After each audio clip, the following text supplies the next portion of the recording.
Okay, Bismillah, wassalatu wassalam ala Rasulillah. We're on probably, it's fair to say, the final chapter of this book, Defending Muhammad in Modernity. I haven't been able to produce any videos last few days. I've been very exhausted and tired. In fact, I've been preparing to interview the author of this book, and I've been told that the video should be available soon, where we have a conversation with Sher Ali Tareen, who talks about his book. And then people ask some really interesting questions, academics primarily, but people ask some really interesting questions on this book. So what I want to do in this video today is to really round up and look at the internal disagreements among the Deobandi ulama in particular. But we also need to bring someone into the conversation who we haven't really talked about much. We've mentioned his name, and that person is Haji Imdādullah Muhajir Makki. Haji Imdādullah, who later on made hijrah to the sacred city of Mecca. And the chapter begins with a discussion around the Mawlid between Maulana Rashid Ahmad Gangohi, who is one of the disciples of Haji Imdādullah. And there's a discussion between the Mawlid where Haji Imdādullah, his sheikh, goes to the Mawlid, and Maulana Rashid Ahmad Gangohi does not go to it. And still, despite the differences, Haji Imdādullah is able to see beyond that. And the chapter really begins with this discussion. And it really sets the stage for what the rest of the chapter is about. Like, they had disagreements. The Deobandis, the Barelwis, Deobandis amongst themselves, Barelwis amongst themselves, you can imagine, had disagreements amongst themselves, but they were able to live with these disagreements. And they didn't. And Haji Imdādullah always tried to keep these disagreements that they had within the scholarly sphere, right? He didn't want them to spill out into the average people, because they were intellectual debates, they were academic debates, and in the grand scheme of things, they weren't important to them, right? And the ulama, he was keen on maintaining this distinction, this hierarchy, that the ulama should maintain these discourses amongst themselves and not get the average person, the average Joe public, involved in these debates as well. And so it also challenges, the chapter challenges and the book challenges this binary that, you know, many of the ulama were either Sufis or they were fuqaha, legal scholars. But actually they had very complex histories, they had very complex personalities. And to say that, you know, he was a Sufi only and this person was a legal scholar only, it's very, very unhelpful, and it's intellectually dishonest as well. And we also find that there's an etiquette between these scholars based on a relationship of love and fidelity.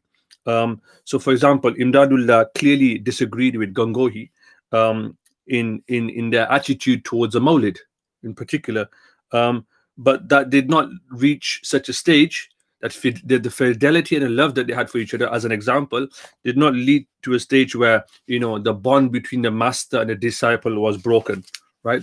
That relationship stayed intact. So what we're saying in this book and in this chapter, I guess, is that, look, you can have your differences, and you can have these differences in how you articulate and how you perceive these devotional acts, if you like, or these acts of piety, like the Mawlid and so forth. But the importance of the love and the respect should always be maintained as well. And so what this chapter does is it examines some of the internal disagreements and tensions amongst the Deobandi pioneers in terms of the questions that we've been talking about around normative practice as well. So they shared a normative franchise, they were part of the same maslak, and they maintained bonds of love and loyalty, but there was also disagreements between them, which were very nuanced, which were very, very you'd have to read very carefully, know your stuff really, really well to pick these up, but they were visible to people as well. And so, you know, this chapter looks at the contribution of Haji Imdādullah in the Deobandi Barelwi controversy, and he wrote a very important text which the author will go into, which is called Faislai Haft Masla, a resolution to 7 controversies, and I'll call it Faisla Haft from now on. But in there, what he tries to do really hard, Haji Imdādullah, the author, is that he tries to reconcile these competing notions of normativity right? Questions around the Mawlid and so forth as well. And he tries to secure Muslim harmony and solidarity. So he says that you can have your differences, but we're going to have some solidarity here as well. The text itself, it was written in 1894. So 5 years before Haji Imdādullah left this world. And it's actually quite a short text. You can download it on the internet. You can read it on the internet. And there's been partial translations of it available as well. And he basically talks about certain controversies that we've been looking at throughout the last few videos as well. So, for example, questions around the Prophet's birthday, celebrating the Prophet's birthday, the Mawlid, transmission of blessings to the deceased, the Fatiha that we talked about, celebrating anniversaries and listening to music, for example, or calling, celebrating saints, celebrating the anniversaries, calling out the name of someone other than God, God's capacity to lie, God's capacity to create a second Muhammad. Some of these things we've really talked about in depth. The book has really gone into depth. So those things are there for you to read in the book. I do encourage people to read this book with an open mind. If you're in this field already, you know about this stuff. But it gives you a lot of theory, a lot of ways of imagining and understanding these things. So a lot of these things people may already know, especially if you're sort of involved in polemics. But we're not getting involved in polemics here. We're trying to understand and reason out why these controversies took place and what was at stake here as well. We've done that over the last few videos as well. Because Haji Imdādullah, like many people like we have today in our own communities who try to resolve these differences or at least try and create some sort of harmony, well, his project was primarily focused on creating harmony because many of his disciples were from both the Deobandi and the Barelvi schools, right? So he had murids, khulafa, who belonged to both schools as well. When he wrote this text, there was still ambiguity, as always with text, and the text actually also, some scholars would say, it was in favor of Deobandis, some say it was in favor of the Barelvis, and it also created broader questions around, what's the limit of disagreements you can have with your sheikh, right? The master disciple relationship as well. But let's get into the book, and before we get into the book, let's just talk about him as a person himself. So the book talks about this, and his name was Imdad Hussein, but later on his name was changed to Imdādullah by one of his early mentors, Muhammad Ishaq. And then he had an intellectual formation, in particular when he traveled to Delhi at the age of 16 with Mamluk Ali. That was his intellectual formation, who was then the president of Eastern Studies at Delhi College. And then he really received his education here in Delhi College in Persian and in Arabic. His Sufi master, who trained him in all the major Sufi orders, was someone called Miyaji Nur Muhammad Janjanvi, who died in 1843. And he trained him later on in a Chishti tariqa by the famous, who was himself trained by the famous Shah Abdul Rahim Fatmi Wilayati. And it was in Janjanvi's discipleship that Imdādullah became an expert in the Chishti Sabri Sufi path, in this particular tariqa as well. And he maintained in his life an active lodge, the Khankai Imdadiyya, in his native village, Tanabawan, while he was in India. It was eventually burned down during the mutiny of 1857. He was a noted Sufi master, and he mentored many of the most noted, influential ulama in South Asia as well. He wrote a number of books. One of them was called Ziya al-Qulub, The Light of Hearts. He wrote a book called Jihad Akbar. He wrote another book called Ghulzar Ma'rifat, The Gardens of Knowledge.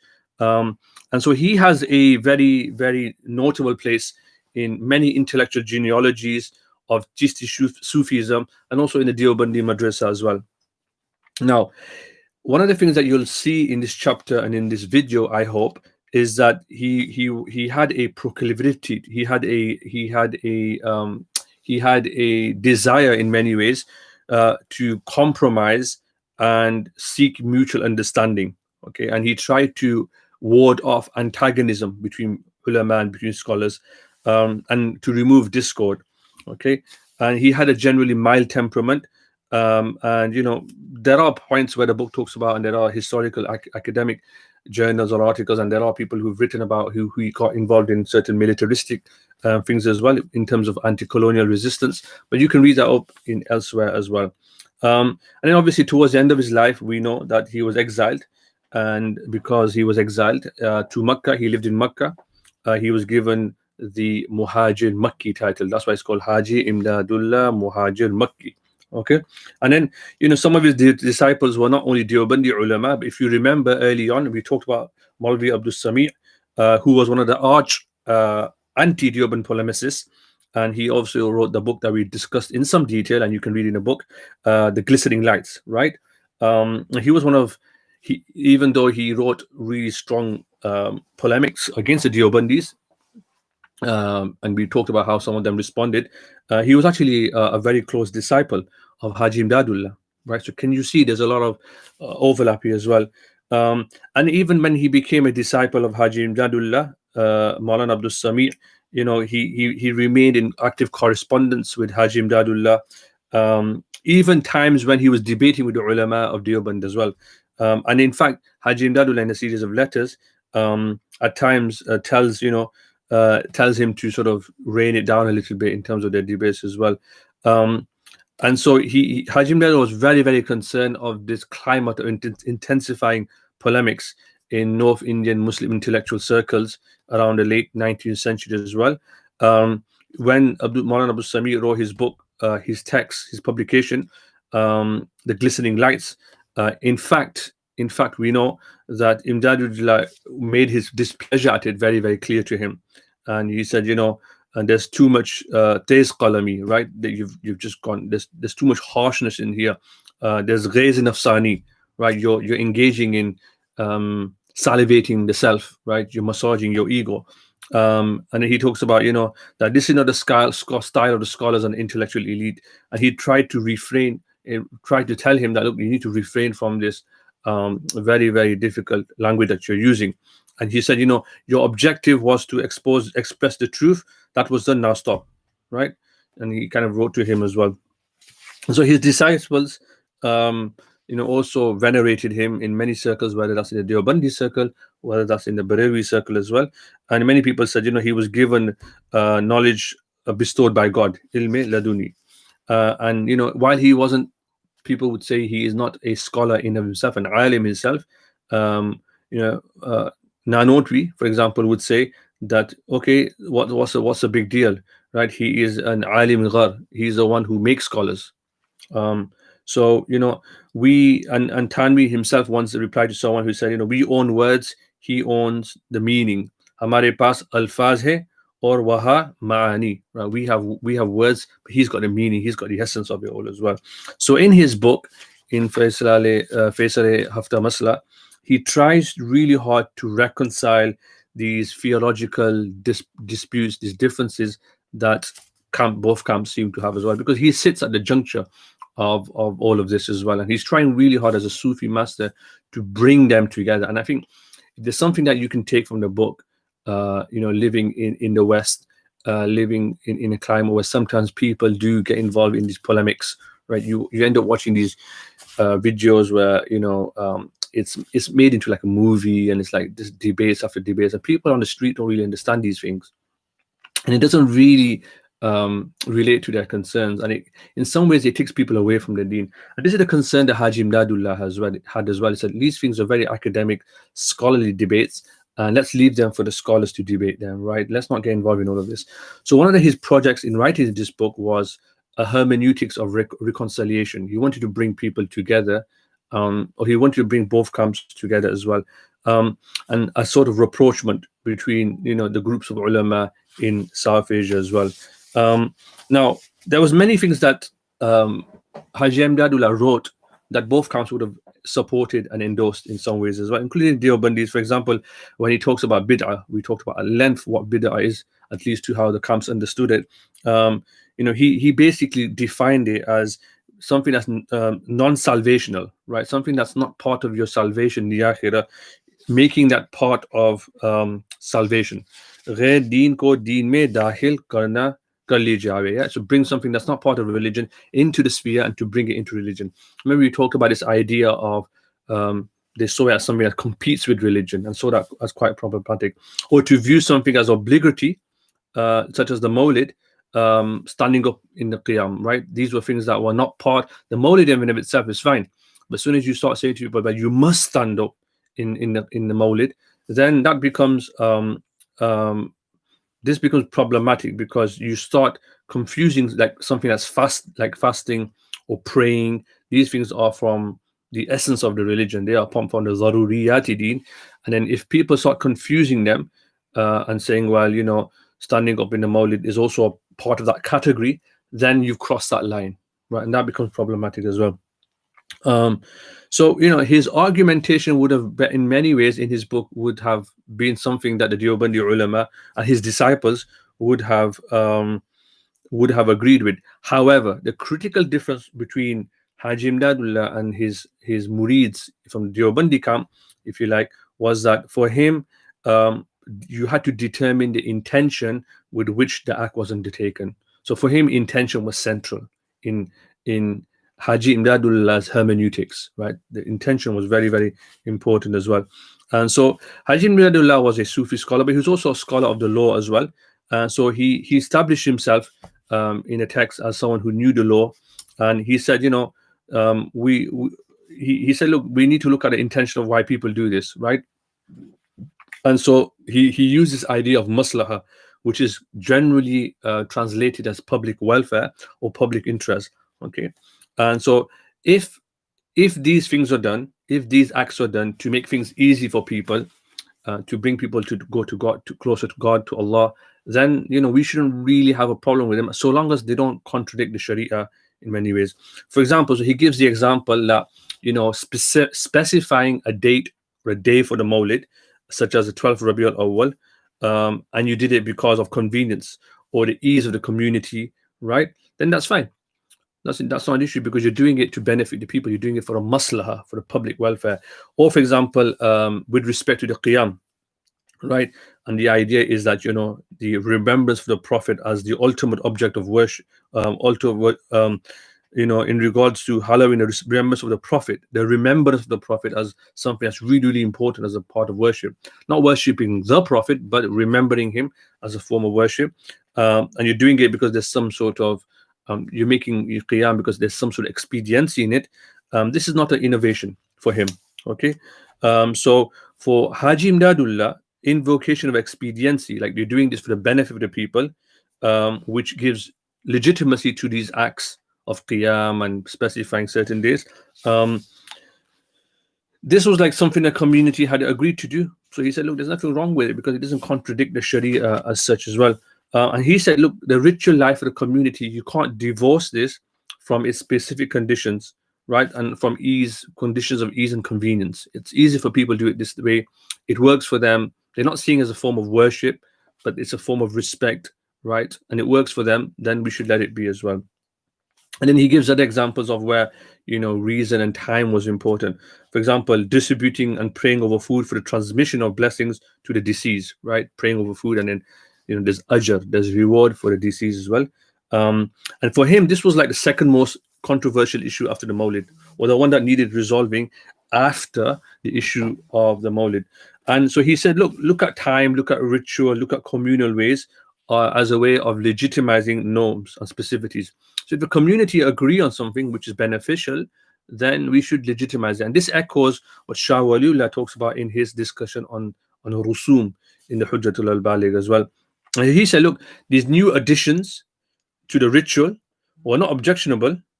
This is what Haji Imdādullah would argue, because these incremental additions and innovations were inspired by the community's common sense, right? The community. So he placed greater confidence in the community's common sense, and this took place over time. So people added this over time. These were layers of time and experience, right? And so this was something that was benefiting them. And people had reached sort of an agreement that this was something beneficial as well. And so this was like an idea of maslaha. This was a communal benefit as well. And so when a ritual travels through time, he tells his readers, it gets new forms, it gets new specificities, right? So, you know, how do we revere the Prophet? How is remembrance of the Prophet a supreme act of worship, and it takes on certain forms, and over time people add things to it, and they do it according to their own circumstances as well. And he said, look, as long as it doesn't go against a normative order of the religion, as long as it doesn't go against the Sharia, right, you can't really call this a bid'ah, at least for calling it a heretical innovation.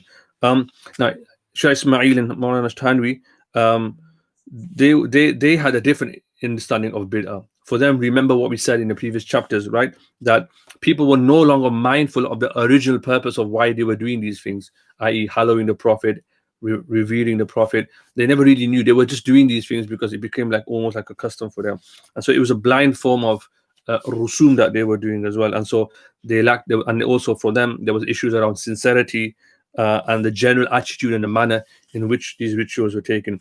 But Haji Imdādullah will say, well, we look at the intentions of what these people are doing as well. So for them, like, it's public reason. For Haji Imdādullah, it's public reason and experience as well. And it also comes to the idea of urs, right, which literally means wedding. But it's where, people, the ritual of marking a Sufi saint's anniversary. Okay, urs is a wedding, but it's like when a person dies, a pious person dies, he's meeting God, he's coming close to God as well. And so, there was certain controversies that were related to this. For example, sama' as a form of meditation or devotional music. This became very, very controversial as well. Now, for Haji Imdādullah, he said, look, you can't really call this a form of bid'ah, right? You can't call this a heretical innovation, even celebrating the anniversary of the death of a pious person, because it fulfills a pious objective of transmitting blessings to the Sufi sages, right? And then he would further go on to say that, when people get together, ulama, scholars, Sufi saints get together, and they get to know each other, and it creates great mutual love between believers. And he would even further go and say that it allowed disciples or people who were looking for masters, for shuyukh, as a venue to sort of find them at these places as well. And so for him, going back to the point, for Imdādullah, the community's experience and expedience were key factors in how he legitimized and felt these practices were legitimized, such as the urs as well. Now, one of the ways he tried to capture the middle ground, he tried to bring the scholars to the middle ground, was like a statement that he made. He said, just as understanding a permissible action is prohibited and blameworthy, just as understanding a permissible action as prohibited and blameworthy is unjustified, right? So you have something that's permissible, and you then make it something that's haram or blameworthy. It's not fair to do that. So too is turning a permissible practice into an obligation. So just like the Deobandis in particular said, look, something that's permissible, when you start making it into an obligation, is problematic. You have to stand up at the qiyam. In the same way, Haji Imdādullah said, well, even when something that's permissible and you start making it prohibited, that's the same. It's the same equivalence for Haji Imdādullah as well. So let's get back to the Mawlid for Haji Imdādullah. And he said you have to be careful when you criticize the Mawlid, and it should be done selectively. Only when you felt that doctrinal corruption, such as believing in non-obligatory practice like the qiyam, to be obligations, right? So rather than removing the whole thing, rather than throwing the baby out with the bathwater, what you need to do is be very, very careful in critiquing certain aspects of it as well. Because he says in one place, he brings out a Persian saying. He says, because of one flea, you don't burn the entire carpet. Okay. And so when a person is found practicing a ritual that's objectionable, Haji Imdādullah would say, the focus of the scholar should be on educating the person and correcting his practice, rather than prohibiting the ritual altogether. If you remember, we talked about this in Bid'ah, that if there's any corruption that comes in for the Deobandi ulama in particular, the whole thing needed to be shelved. But Haji Imdādullah saying, no, we kind of find a middle ground where we try and reform those practices but not actually remove them all the way. Okay. So yes. Right. Now the next discussion that Haji Imdādullah turns to in this text of his is the Prophet's knowledge of the unknown, ilmul ghaib. Okay. Now he gave a very nuanced position that people on both sides of the debate would have at once found a vindication and a reprimand. Now he was in a position to do this. Okay, so he explicitly affirms the Prophet's capacity to appear at multiple locations during the Mawlid. So he affirms this explicitly, and I'll read this passage out so I can get the gist of it. He says, as far as the belief that the Prophet himself appears on the occasion of his birthday celebration is concerned, to declare this as unbelief and polytheism is excessive. This is so because the Prophet's appearance at this gathering is possible according to both rational and revelatory proofs. Those who are at a certain level of spiritual accomplishment can indeed detect the light of the Prophet's presence. And as far as the doubt regarding how the Prophet knows that he has to be present at multiple locations simultaneously, this is a weak doubt. When one considers the breadth of the Prophet's spiritual knowledge that is established from both traditional proofs and mystical revelation, this is a trivial matter. Okay, so Haji Imdādullah in this passage in his book, what he's trying to do is he was quick to qualify this capacious statement, but to say from this it does not become necessary to believe the Prophet possesses knowledge of the unknown. Right? There's a capacity there, but you don't have to necessarily believe that he has knowledge of the unknown. Knowledge of the unknown is among the specificities of God's essence. He nevertheless pointed out that it is not essential to God's being that his creation possess knowledge of the unknown. Right? So it's hermeneutics actually. That knowledge is gifted to creation through the signs of divine lordship. So Allah can give this knowledge to people. Not only is such knowledge possible, it can be actualized. Right? So how could a belief in something possible be polytheism and belief? So can you see how he's trying to say, look, it's possible that God can give it to him, Jalla wa ala. So in a characteristic style of Imdādullah, Haji Imdādullah, he tries to highlight the varied dimensions of the issue in an effort to bring them together to a common ground. Okay, the gist of his position was very familiar, namely that the Prophet's knowledge of the unknown was possible, though not necessary, and that while such knowledge was essential to God's being, he could grant this to his creation, including the Prophet. So therefore, the gist of this discussion, if you don't remember anything else, is that one could not regard belief in the Prophet's capacity to possess such knowledge as heresy or kufr. Right? So the Prophet does have the capacity, but it's up to God if he wants to give him this knowledge of the unknown as well. And I think that's why Haji Imdādullah tries to really bring them together as well. And so his focus was less on conclusively establishing his position over that of his rivals than is elucidating the multiple interpretive possibilities and ambiguities to a particular doctrinal problem. So you said, look, there's a lot of ambiguities here, and I'm trying to approach this in a way to show that, look, there's a lot of things that we just simply don't know. So we should be careful, we should be restrained in the language that we use when we talk about God's knowledge or the Prophet's knowledge, alayhi salatu wasalam, of the unknown. So he celebrated ambiguity, right? And he tried to craft a hermeneutic that preserved for him the integrity of human relationships. You know, we can work this in such a way that we can still get on with one another, we can still be friends, and so forth. And so he tried so hard in his etiquette, in adab of disagreement, to remind the scholars to treat their differences in a manner that did not injure the credibility of their opponents or destroy social relationships between them. Right? So he was really trying to bring them together. In some ways, you can say that Haji Imdādullah was successful in trying to bring the Deobandis and Barelvis together. In certain ways, you know, on the back of his writings, the distancing became even more great as well.